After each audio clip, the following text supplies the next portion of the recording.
Здравейте! Искам да ви покажа един напоителен канал, който е напоявал Тракийската равнина.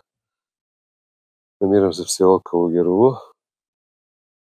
Това тук е плодородната Тракийска равнина. Това е напоителен канал, който е строен на времето. Както виждате, стабилно с бетон, широк канал. Тук е текла вода. Сега виждате този шлюз, който отваряш си шлюза и си напояваш блока, градината и каквото трябва. В момента всичко това е занемарено, запустяло, вода отдавна не е текло,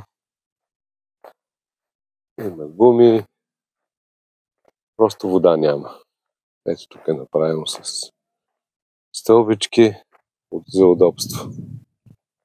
Ето това е положението на тези съоръжения за напояване на зеленчуковата градина, Тракийската равнина, село Калугерово, Пазарджишко.